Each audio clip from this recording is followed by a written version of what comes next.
Guten Morgen, liebe Freunde des besten YouTube-Formats. Ja, wenn es um Musik geht, es ist Pro vs. Con mit mir als Producer. Vielen Dank. Und Dana als Consumer. Vielen Dank. Ja, ihr wisst, worum es geht. Falls nicht, guckt da nochmal ein anderes Video. Da mache ich bestimmt eine Einleitung und erzähle, dass wir hier sitzen als Produzent, Producer und Consumer. Ja, und ich analysiere hier die Videos. Guck mal, ob es irgendwas Schönes rauszuhören gibt oder vielleicht auch nicht. Und Dana kann auch mal gerne Fragen stellen zwischendrin. Was zur Hölle machst du da? Wieso guckst du denn da hin? Penetrierst du den Abo-Button oder was? Das solltet ihr machen, nicht du. Ja, die Aufgabe muss mir mal abgenommen werden. Ja, okay. Los, abonniert den Kanal, denn wir sind... Klick. Oh, es sind 45.800 irgendwas. Ich habe gehört, diesen Monat knacken wir auf jeden Fall die 50.000 noch, nicht wahr, liebe Leute? Ja, richtig. Deswegen kommen wir jetzt auch zum Video. Und zwar hat Dana rausgesucht 17. Von denen haben wir noch nichts gehört. Gar nichts. Ich bin extrem gespannt. Das sind 13 Member. Aber ich habe eine Frage. Warum heißt die 17, wenn es 13 sind? Oh. Frage Nummer 1. Zweiter Fakt. Ein Mitglied heißt Woozy. Woozy. Woozy. Cute. Woozy. Genau, die sind auch bekannt als Self-Producing Idol Group. Also die machen sehr viel selbst, sind sehr viel involviert selbst in Songwriting und andere Producing-Geschichten, was deren Songs angeht. Okay. Auch interessant für dich. Ja. Und, da gibt es aber, sind ja einige, auch bei den BTS und Jungs und so weiter, hört man ja auch immer, dass die viel selber machen. Oder teilweise komplett, ja. Genau, und die lassen sich nochmal in 3 Subunits unterteilen. Irgendwie eine eher Hip-Hop-Unit, eine Vocal-Unit und eine eher Performance-Unit. Oh. Ob die dann als eigene Unit immer nochmal was rausbringen, so viel weiß ich noch nicht, aber die lassen sich auf jeden Fall auch nochmal unterteilen. So, und das war alles, was ich bisher gelernt habe. Nicht schlecht. Das ist interessant mit den Units, muss ich sagen. Vielen, vielen Dank. Und heute hast du ausgesucht Don't Wanna Cry. Ja. Ja. Ich fand dieses Wüstenbild so schön, deswegen dachte ich, nehmen wir du das. Du hast schon kurz durchgeskippt, oder was? Nee, ich habe nur so ein Wüstenbild gesehen eben. Achso, Thumbnail. Ja. Okay. Gut, Leute, kleine Info nochmal. Vergesst nicht, uns auch auf Instagram zu folgen. Denn hier wurden gerade die 12.700 Follower bei mir geknackt. Endlich. Ich bin gespannt, wie lange das bleibt. Gucken wir mal. Ne, ich bin da auch gewillt, mehr Stories und so weiter zu machen, aber ich zögere so ein bisschen gerade, weil ich immer denke, ist so wenig los. Aber vielleicht könnt ihr mich ja mal ein bisschen motivieren. Busy auf Insta. Und Fotos vor allen Dingen, jetzt wo das Wetter so gut ist. Mit Eiscreme?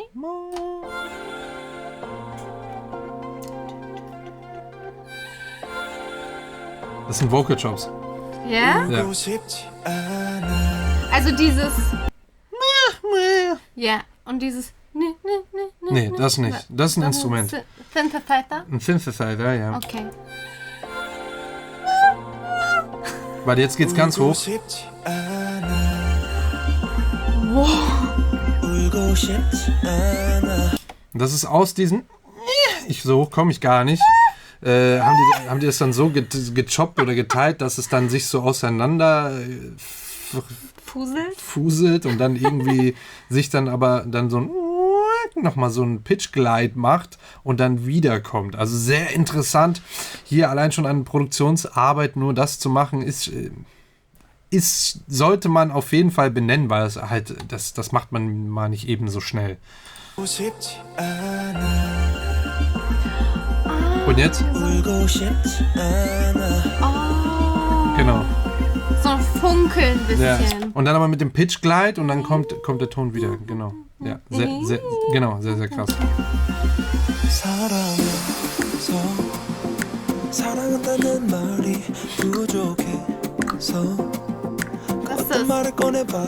Ja, das ist sowas, ja, so Plop, so eine Mischung aus Plop und Klick und Snap mäßig klingt das gerade.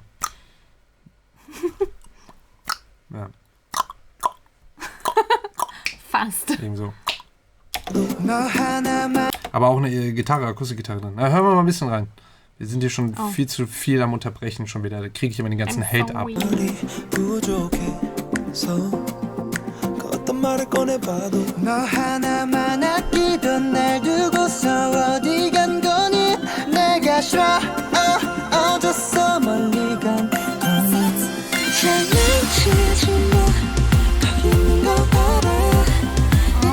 Aber ich muss anhalten.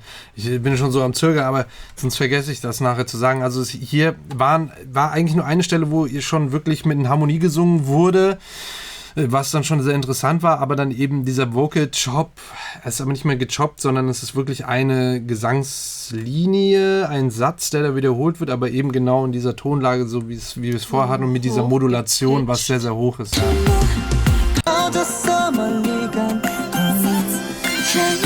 Ne, so Chipmunk-mäßig oder Mickey Mouse-mäßig, genau. Und genau mit dem haben die dann auch vorher gearbeitet, um den Beat aufzubauen. Das ist halt sehr, sehr, sehr, sehr geil. Also Griffe mache ich auch immer ganz gerne.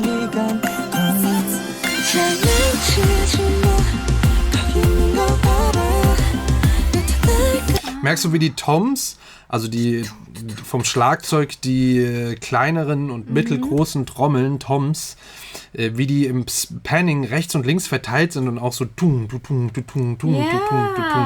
Das ist halt sehr, sehr geil. Also vom Mixing her ist es halt super interessant und bringt einfach nochmal eine ganz andere Dynamik in die Produktion rein. Aber das klingt auch so interessant, weil die so breit klingen, also wirklich so räumlich. Und seine Stimme ist so zart und hauchig und sanft.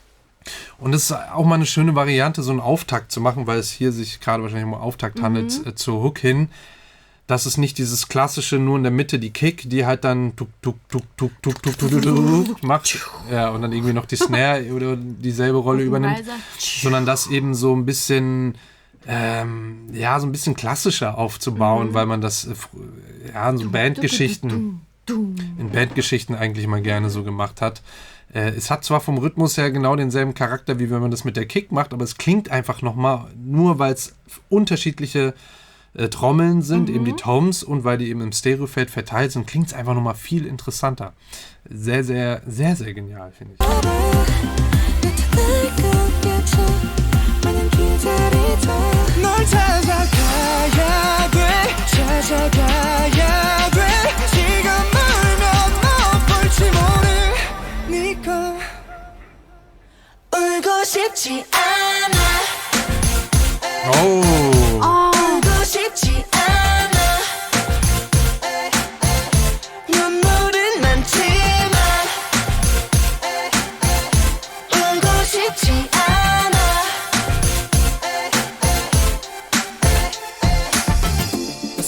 Schön. Das ist wie Chainsmokers. Ja. Ja, Die aber nutzen sowas auch immer vom Sound her und so diese Platzierung mit den Pausen und der Ton. Ich habe auf den Bildschirm gespuckt, ja. Es gibt sogar einen sehr, sehr ähnlichen Song, der wirklich sehr, sehr krass in diese Richtung geht. Ja, aber zu der Zeit gab es halt viele Songs, die auch irgendwie so ähnlich waren. Das war halt cool, weil das irgendwie der Synthesizer so ein bisschen immer diese Breaks zwischendrin hat und diese Pausen. Ich sage ja immer, Pausen sind genauso wichtig wie eben die Momente, in denen man spielt. Die bringen einfach so einen gewissen Groove einfach nochmal rein und diesen Pump-Effekt. Das ist schon cool, gerade mit so einem Saw-Synthesizer. Säbelzahn? Nee. Säbelzahntiger. Eben nicht Säbelzahn, aber Saw. Ja. Säge, ja. Das ist aber nochmal, mit dem Synthesizer, das hatte ich ja schon mal erklärt, mit diesen ganzen Formen und so, aber das hat dann eben diesen Charakter, dass es so ein bisschen härter klingt und das so ein bisschen... Auch so ein Raus- und Reinziehen immer. Ja, das Raus- und Reinziehen ist wirklich durch die Breaks, also das kann man über mehrere Wege erreichen. Entweder spielt man es tatsächlich nur so, oder man macht so ein Side-Chaining, nennt sich das, dass man halt guckt, dass wenn ein anderes Signal kommt, das Signal weggeht, also vom Synthesizer. Das macht man immer gerne mit der Kick, dass die Kick das gebende Signal ist. Das sagt hier, wenn die Kick kommt, muss der Bass zum Beispiel Platz machen. Das macht man ganz gerne. Oder man macht das mit einer Automation der Lautstärke. Das geht auch. Also, dass der Ton eigentlich durchgespielt ist, aber man eine Automation, also das quasi programmiert in dem Audioprogramm, dass die Lautstärke rausgehen und wieder reingehen sollen. Das kann man dann auch wirklich sehr beliebig machen, ob das dann sehr hart ist oder ob das so einen kleinen Bogen macht. Also, ob es oder so ein also zum Beispiel smooth rein und raus geht oder so. Das kann man alles sehr präzise machen. Oder eben, wie gesagt, man designt den Sound selber schon so, dass der halt wirklich immer nur so kurz spielt. Sehr cool auf jeden Fall.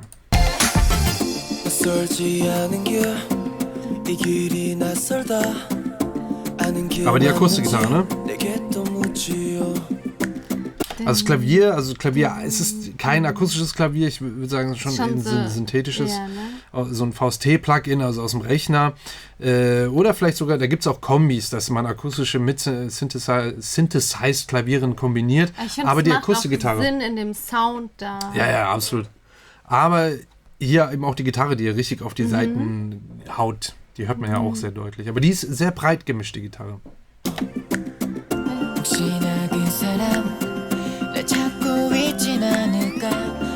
Die haben das jetzt ersetzt.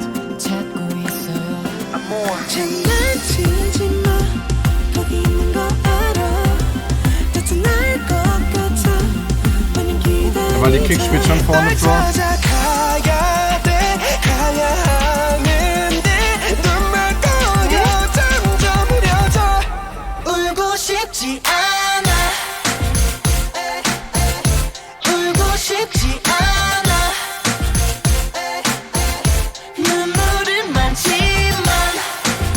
Das haben die doch in L.A. gedreht, oder? Es ist Amerika auf jeden Fall. Ja? Es sieht schon so aus. Kann gut sein, vielleicht Vegas oder so mit der... Naja, Vegas nicht.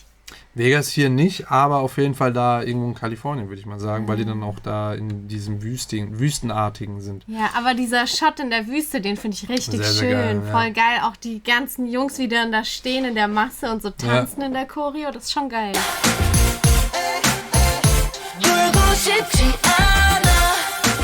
Klamottentechnisch sind die jetzt nicht so krass markenmäßig unterwegs. Hier ist schon MSGM. Das ist nicht ohne. Okay. Mehr Schuhe. kann ich gerade, ja gut, Vans, Nike. Weiß nicht, so viel habe ich jetzt auch nicht erkannt, aber es ist trotzdem cooler Style, so den die fahren. Aber die sind jetzt nicht so auffällig markenmäßig unterwegs. Es ist jetzt nicht direkt alle Marken präsentiert. Wie die anderen Jungs, aber war auch, die wir schon gestern 2 Jahre vorgestern alt. hatten, jetzt das, was hatten wir jetzt davor? Pentagon. Da war er sehr auffällig. Burberry, Gucci, Balenciaga. Ja, alles. Da war alles Louis Vuitton Supreme, Dings, Coop, die Hose. Das Video haben wir übrigens auch gemacht. Checkt das auf jeden Fall ab, falls ihr da auch Interesse habt. Pentagon mit dem Song. Shine. Jo.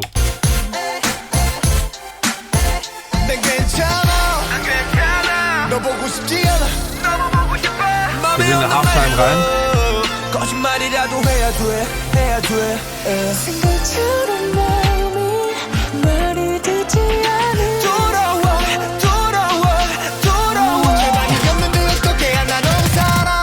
Pause. Krass. Perfekte Stelle, um anzuhalten. Guck mal, wie gut ich das gemacht habe.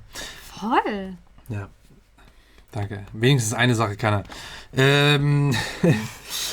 Was wollte ich sagen? Achso, genau, die sind hier in diesem C-Part oder in dem Break-Part, sind die in so ein Halftime reingegangen, also vom Tempo ist zwar gleich, aber der Rhythmus spielt im vermeintlich halben Tempo, also auf das halbe Tempo. Und da kommen noch so Streicher, die das dann eben so ein bisschen unterlegen, die vor allen Dingen aber auf links gemischt sind. Kennst du diese Marke? Nein. Mix. Round? Nein, kenn ich nicht. Die Streicher. Auch der klassische Riser, dieses.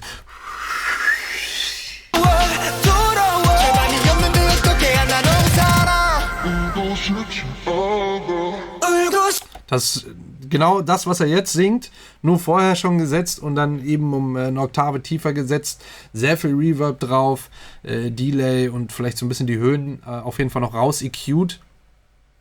Cool, als Break sowas auch zu machen.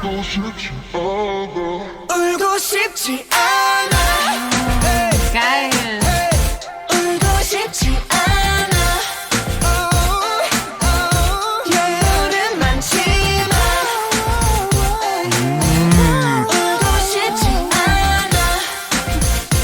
Schön. Oh, das war schön.